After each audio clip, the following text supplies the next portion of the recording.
brief statistics we have for today, can I just make a comment, because I know there's quite a few of you on this call who are very switched on in mathematics and stats, and will probably spot that the totals for the columns don't seem to match up with the numbers. Now, I know there is an answer there, but I can't give it to you today because that's an analyst answer that I need. These statistics, unfortunately, I had, as a matter of urgency, to dig them out today myself, and I'm not very au fait with our statistics business objects system, I have to admit. So what I've done is just get an overview of what the figures are for the period 1st of January to the end of March this year. And as Sam said earlier, one of the things we're going to be working on, and I'm working with the district analyst to make sure that these figures are further broken down, not just to the different sectors in the city, but also to different areas that some of you have asked for in the past. And if there's any sort of areas you think you would like to see numbers wise, then if you send that to Sam, email him, and as I said, these are the sort of figures in the future meetings, hopefully you will be getting and discussing. But for today, if you look at what we've got, as I said, it's an overview. We've got incidents and crimes, and you will notice that the incidents figures are higher than the crimes figures. That is because when you report it to the police, they all start as an incident until we start looking into it, and some will become crimes if there's a crime element involved in it.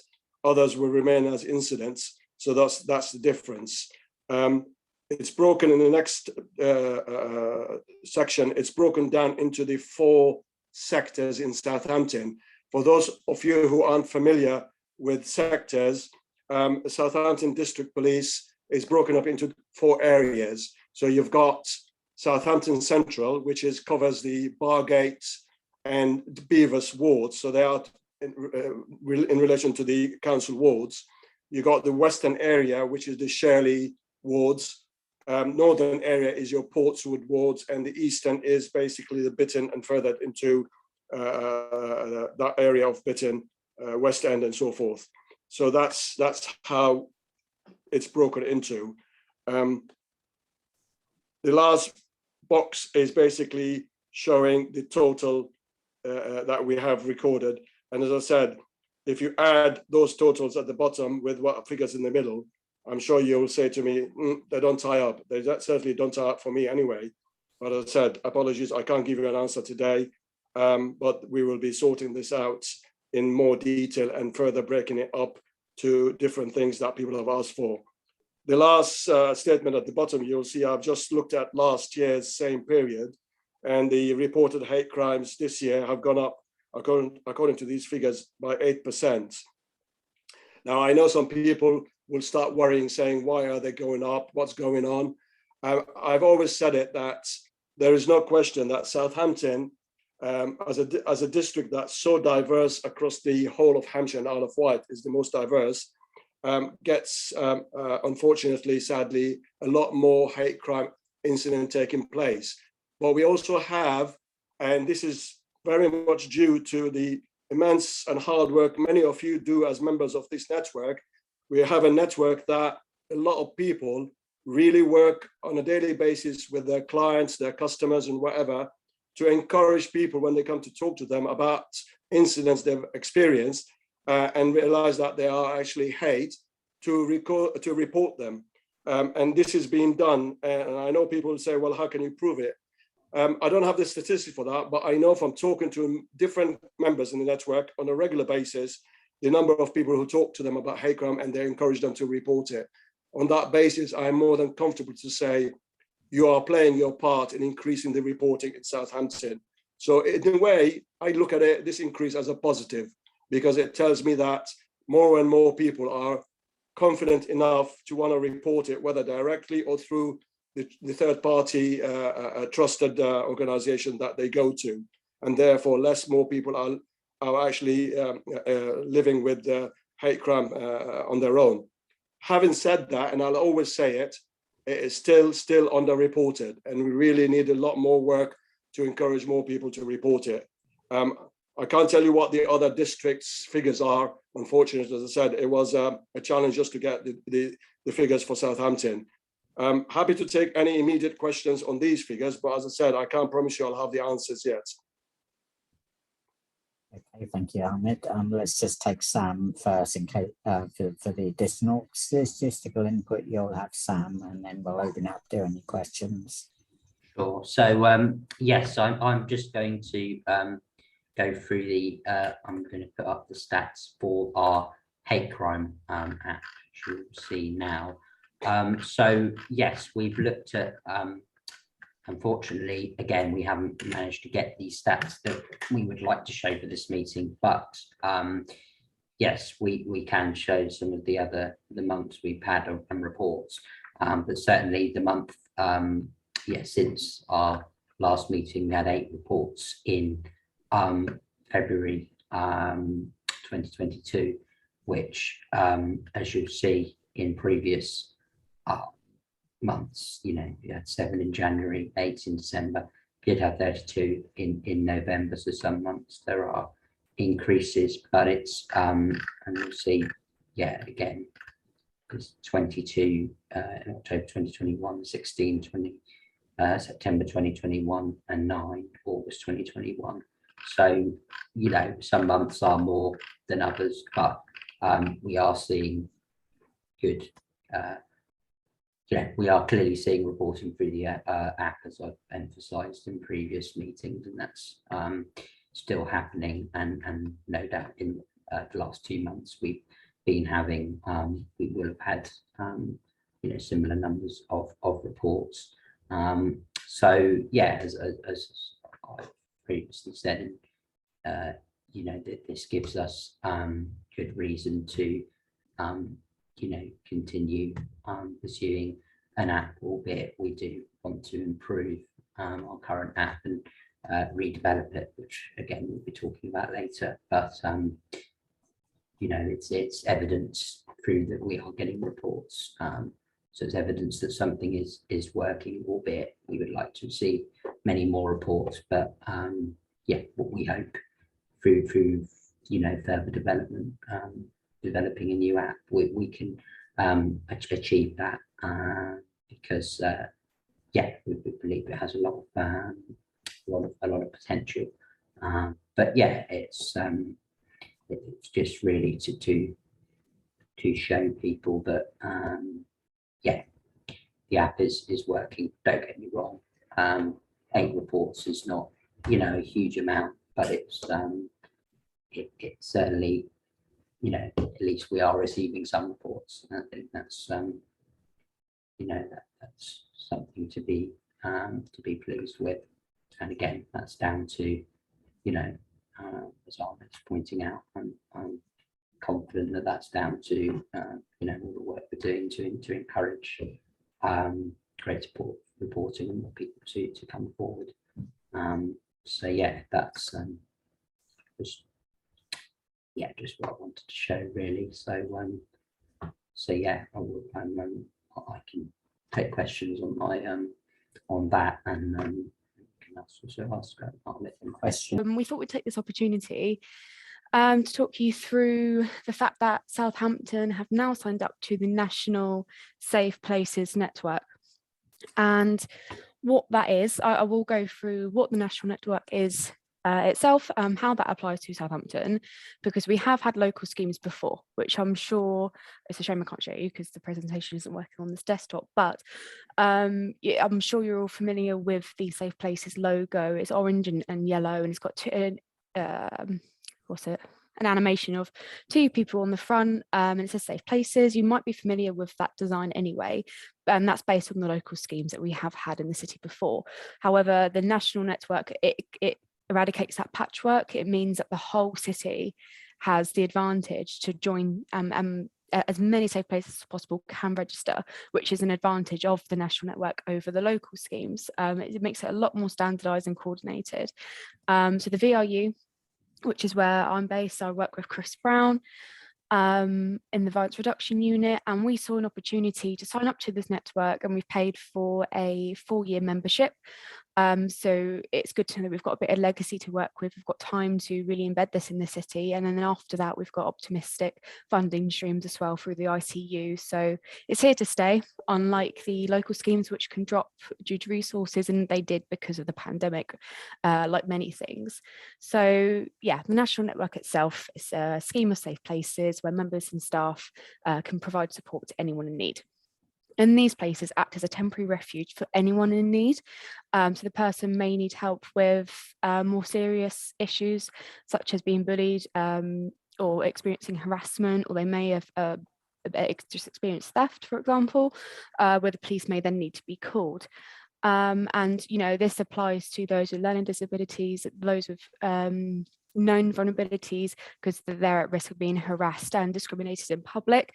But from the VRU's perspective, from my job role's perspective as well, we saw this as an opportunity to accommodate violence against women and girls, because we're very aware of the public sexual harassment that takes place, the prevalence of it in the city as well. And yeah, it's to offer safe temporary refuge to not, you know, to accommodate anyone who feels vulnerable, but particularly vulnerable women and girls as well, to offer them a safe refuge too. So yeah, we funded that for 4 years, which is fantastic, and it ties to multiple agendas across the city and strategies as well from the council, including the Safe City strategy and the Southampton domestic abuse and violence against women and girls strategy, and also the child friendly initiative, because what we know is that, you know, our young children are most vulnerable, particularly with VOG as well. Sorry, VOG is an abbreviation for violence against women and girls. It's such a mouthful. I will say VOG from now on. So yeah, it's accommodating those really important genders and making our city safer and more inclusive, because as what's been just discussed before me, how diverse Southampton is as a city, and the fact that hate crime is on the rise and it is increasing. So yeah, it can really help promote the opportunity to report hate crime and seek refuge and support when you're experiencing it as well. So what we've been up to so far, due to the election period, we had to keep it quite low. We couldn't really do a big song and dance about it, but we've done some local engagement with our Southampton front-facing services like libraries, Gateway, the Civic Centre itself, of course, the housing offices too, and even just through the local engagement, we've got 20 plus registered members already, including schools as well, who've also inquired, which is fantastic. And we have developed safe place cards resources using our design team, and we've also got, I'll go into what's included in the membership as well, but all the resources as well. And yeah, just to know that our members are fully equipped now, which is fantastic. But we've also developed resources to help support staff members when providing support to others, because we want to make sure that our staff members are confident when supporting an individual, because if everyone's panicking, it's just not an ideal situation. And, you know, it's our responsibility to make sure that they're supported as well. So, but particularly with the violence against women and girls agenda, we know it sounds very scary. It's a very sensitive topic. And I've been doing kind of these briefing sessions as well with our members, and making sure that they're aware of what we can provide for them in that sense. So what we've done, we've created a resource with all the list of support services in locally and nationally for any particular need, such as domestic abuse, sexual harassment, someone with autism, or anyone with dementia, and just to signpost where these services are for the staff members to reach out to if they need to support that individual, because we also found that including the public and residents, which are our staff members and users of the city, they're not aware of what is out there. So we really took this opportunity to publicise our services, you know, for example, including PIPA, which is the Sexual Violence and Domestic Abuse Helpline, and not a lot of people are aware of that. So these resources are developed on the website for anyone to use, but they're there to support our staff when supporting individuals. So the next steps, because the election is over, thankfully, so we can actually do some promotion, which is fantastic. We're now looking to launch to the residents and businesses. So there's two audiences we need to, you know, address. It's the end user and businesses to sign up. which is what we're currently doing. An official promotion, you know, is trickling along, and you will start to see things about it, which is fantastic. And on the 4th of July, we're actually planning an active sign-up week, which is obviously, this is a great opportunity to announce it. We're currently trying to coordinate that at the moment, because July sounds far away when it really isn't at this point. So I've done a brief email to the Stronger Communities team, which is the team I'm from, and the ICU are involved as well, and the police neighbourhood teams are also part of it too. So we're really trying to make this a holistic approach to the city. And it's just where we can take the opportunity, where our community engagement officers will be during that week, is to go into businesses, local shops, and promote sign up, because we can see just from what the map is telling us at the moment, there's some gaps in Shirley and everywhere else. And just from my knowledge, I know that, or from our VOG prop and profile that's recently been developed, which is fantastic. It shows us that public place violence against women and girls is prevalent in Shirley and the city centre. So from my perspective, you know, we're really trying to encourage sign up in those areas based on the hotspots and the crime that occurs there. And what is included in the membership, it's a free staff room poster and a communication guide. This is from the national network themselves, and it comes in the cost that we paid when we signed up, which is great. So it's all free for users and members. And the PIPA resources too, again, just to publicise the local services we do have. So there's posters included too, and just to raise awareness, and it really doesn't help, it sounds the same, a safe spaces location. And what that scheme is a domestic abuse initiative, and it's just for domestic abuse. And that is in pharmacies, chemists, local boots, and all those kind of venues where they have a consultation room to use as a disclosure room, and they're trained professionals in handling domestic abuse disclosures. So we don't want to confuse the level of support that we're expecting our network to give compared to the safe spaces, because they sound quite similar and we're accommodating similar things.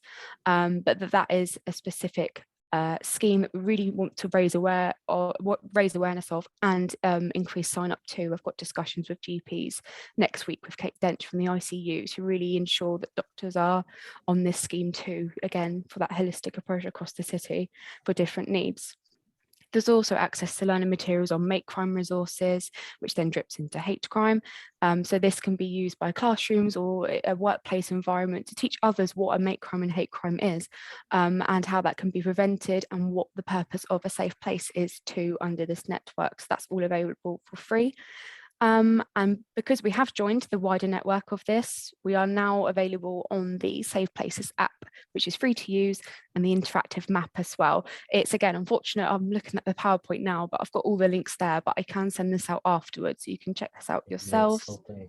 Yeah. And we've also designed, like I mentioned earlier, safe place cards where individuals can have access to, and like accessible buildings in our included in the membership and not as well, because we want them to be presented in our libraries receptions or in the civic centre reception, which they are.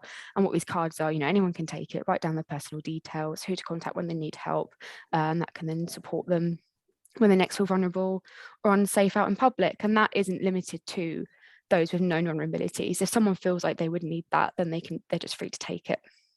And I think what the main message is really as well is that our members are able to build relationships with the community. And I think after COVID, that face-to-face interaction, I mean, even this now, you know, it's still very limited, and it's great almost we have a flexible way of life now. But for those who feel vulnerable in public in that moment, it's great to have, you know, an accessible temporary refuge where they can go and get that support. And yeah, so I do actually have the link available on my laptop. So I will just quickly show you the website we have. I'm used to Teams. I don't know how to Sam might need to give you permission to share the screen as well. So Sam, if you could. Yeah, absolutely. I'll do that now. Generally. And I'm aware I do speak quite fast, so if you do have any questions, please just type it in the chat. And I was a bit out of breath from going up the stairs, so sorry if that was a bit of a spiel. No. And you should be able to share your screen now. Yeah, perfect.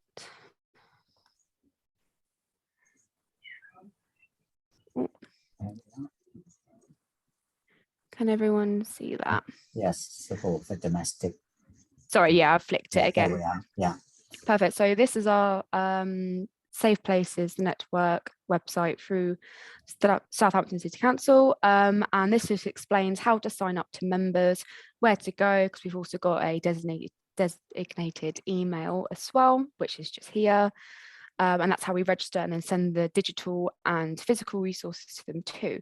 But this is where at the very bottom, we have support services for Southampton Safe Places, and this is it's an interim solution at the moment. It's just a Word document, but we're going through getting this published as a nicely, Southampton City Council branded document, but we wanted to get the information out there as soon as possible for our already registered members. So it goes through how to report a crime, alternative options. You've got support for after a crime, violence against women and girls, mental health support, how to report a hate crime, and the love to hate. Sorry if I got that wrong, it is here somewhere. We've got the third party reporting app details there too. Love Don't Hate, sorry. Yeah, so I heard that that's going through some updating, and obviously it'd be great to keep in the loop on the updates on that, and if there are any changes made, I can then update this. So it is just based on any need that they might come into contact with. This is a resource they can go to in offering them support and signposting. Session, I'm just going to go through some of the different interventions that we've implemented at the University of Brighton, which is slowly making some difference. So I'll explain why race equality is important to the University of Brighton, what our students think and say, talk a bit about the Race Equality Charter, which is a higher education accreditation to support anti-racism, and also just talk you through some future developments at the university as well. So why is race equality important to us? So over the last 2 years, we've seen quite a heightened awareness of racism and racial inequalities that persist within our communities, and especially the higher education sector. So for example, we have the attainment gap, which is the disparity between white students achieving higher grades compared to BME students, and that's across the country, not just Brighton. COVID-19 has also affected many members of the BME communities, also really highlighting and demonstrating racial inequalities in our health provisions that we offer. We've obviously seen a rise of hate crime, certainly for members of East and Southeastern Asian groups, many of them staff and students across UK universities. I know Dave Shield mentioned Professor Peng Wang. Also the Black Lives Matter movement following the racist killing of George Floyd in the US has also drawn attention to racism that exists in the UK. So we know racism is not a new issue. The Equality and Human Rights Commission produced a report in 2019, which actually highlighted the sector-wide prevalence towards racial harassment on campus, where half of the academics and professional services of colour reported that they were being excluded from career progression opportunities, specifically because of their race.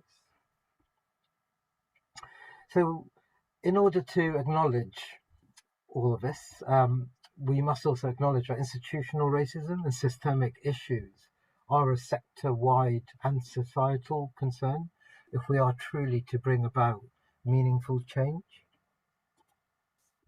So how do we do that in higher education? Well, we have the Race Equality Charter, which is a national scheme facilitated by Advance HE. Advance HE is a member-led organisation within higher education, and they aim to improve the representation, progression and success of BME staff and students within higher education. The REC provides a framework through which institutions work to self-reflect on institutional and cultural barriers standing in the way of their BME staff and students. And also the REC consists of a self-assessment team The self-assessment team is a cross-selection of all the stakeholders within the university, from students, staff, academic and professional services, trade unions, students' union as well. And they basically undertake a deep evaluation of the university's processes, protocols and behaviour to identify any racial inequalities. And once they're acknowledged, they will form towards the action plan, and the action plan addresses the barriers and a programme of work which has to be initiated to drive positive change and cultural change within the university. And I can say that the University of Brighton was actually one of 20 institutions to achieve a bronze award as well back in July 2019.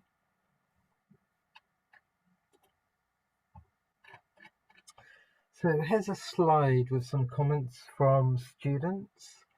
And these type of comments here on the screen are very typical, actually, of what students of colour are saying within universities up and down the country. So we've got students saying that they want to see better diversity within universities in terms of personnel. So they'd like to see more people that look like them. And also how sorting out issues within universities that people of colour experience shouldn't just be for the BAME community to work on. It should be a sector, it should be everyone within the organisation. And there's a comment here, you can see that student made that when he did have an academic and staff who looked like him from the same background, it gave him a sense of comfort, because he could talk about his academic issues, but also issues that are affecting him personally. So in order to develop an action plan, these are the sort of questions that we had to really get our heads around within the university. So which people belong to the university and which do not, which individuals identify the most and easiest access to positions of power, and which don't, which people does the organisation cater for most, or least, or not at all. And we looked at things like the internal hierarchy, where we noticed actually a lot of our senior managers were white males, so there are various interventions which were implemented to address that. And also another key question is, how can these be changed or challenged? So are the right processes and protocols in place? If not, how can they be developed, monitored and evaluated? And how can we ensure that every stakeholder associated with the university shares the institutional core EDI values? We must also remember, when evaluating an organisation, it's important not to become an all-inclusive organisation overnight, because that can lead to tokenism. So what we have to do, rather, a deep examination of the norms that exist within the university, so that then we can begin to challenge the status quo to make positive change happen. So after the institutional survey and examination, we're able to put together this 14-point action plan, and each point you can drill down into the detail, which explains the reason why we need to work on these type of initiatives.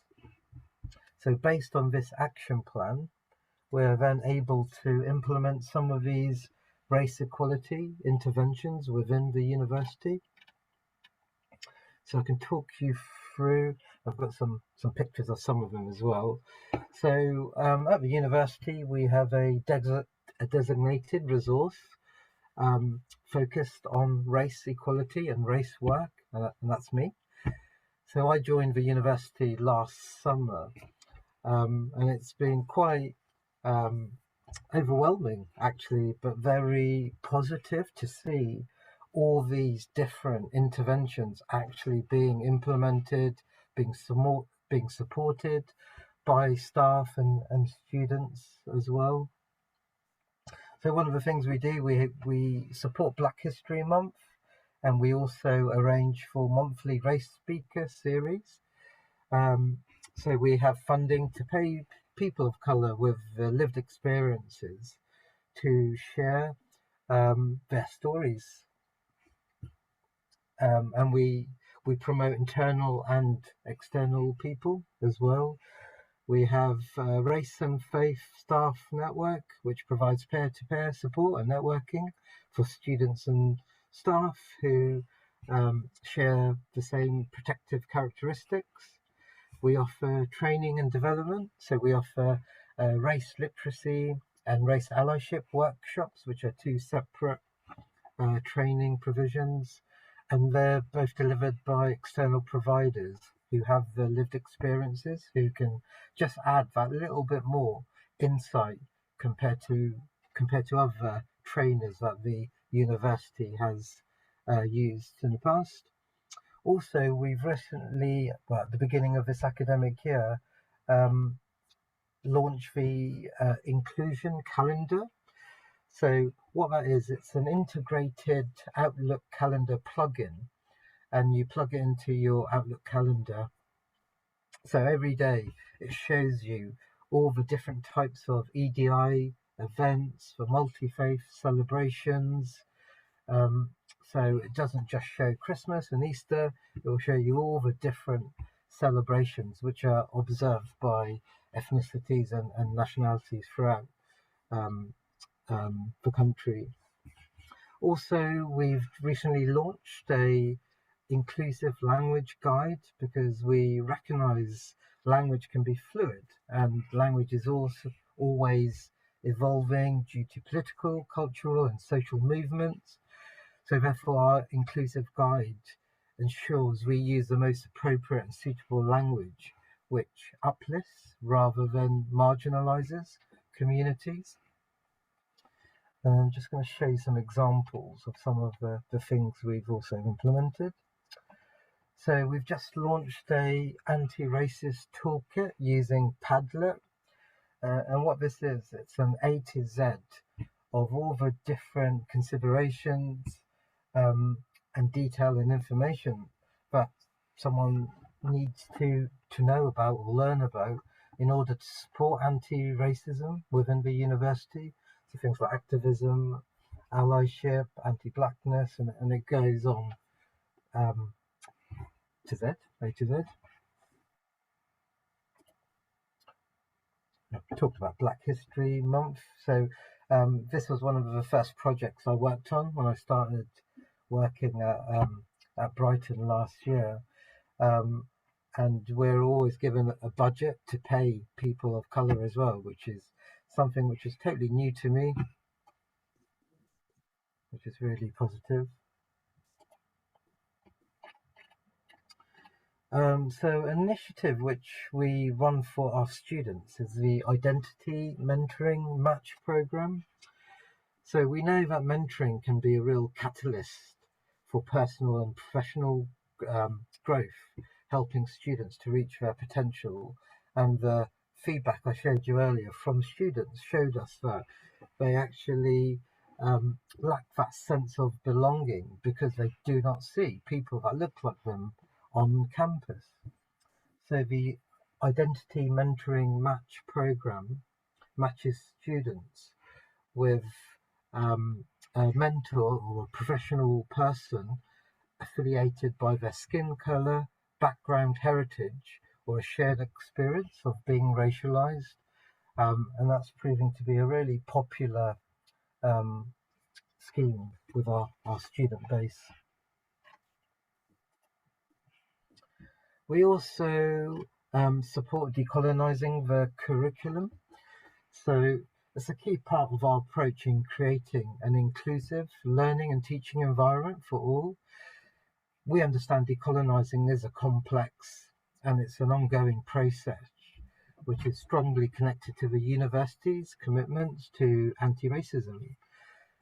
This begins with the recognition of the impact of British and Western European colonial history in shaping our curriculum, our pedagogies and structures of universities. And how we actually achieve this is through a program called Inclusive Practice Partnership Scheme, which is a university-wide initiative, and it empowers students to work collaboratively with staff to review the curriculum. So they do this through diversifying, decolonizing their modules, the content, and even how it's delivered on things like representation of racial, ethnic, or cultural identities in curriculum content, in resource materials, reading lists, and also to review and evaluate if there are other ways that the subject could be structured or delivered. So some future developments I can share with you. So at the moment we have a bronze award for the Race Equality Charter. In view of all the great work that happens in Brighton, we feel quite confident to pursue the silver award, although in order to go for silver we do have to make further intersectionality approaches, so that's something that the university is working towards.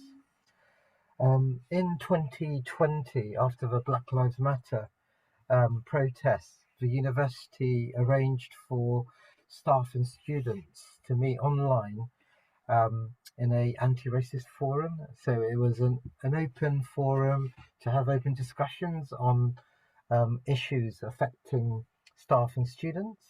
And due to the success of that, we have these forums annually, every year. So we're hoping to move away from the institutional REC action plan and implement specific school-based and services-based EDI action plans, which will help with our commitment towards equality, diversity and inclusion. Also, we're working on a fair recruitment and equality panelist scheme. And the reason we're doing this is because we've noticed that we don't have an issue of receiving applications from Black, Asian, minority, ethnic people. But sadly, these groups are not being shortlisted. The ones who are being shortlisted aren't getting the jobs at the end. So the fair recruitment is training for all line managers to basically make EDI considerations and to value the reasons to have a more diverse workforce. And one way we're hoping to achieve this is by implementing the Equality Panelist Scheme, where we will have equality experts within each recruitment panel who are there specifically to review and make sure EDI considerations and approaches are always met and considered. And on top of our anti-racism training, we're also going to be implementing anti-Jewish racism training and specific Islamophobia training as well. And then just thought I'd end on Angela Davis's quote, which kind of summarizes the University of Brighton's ethos and commitment towards anti-racism.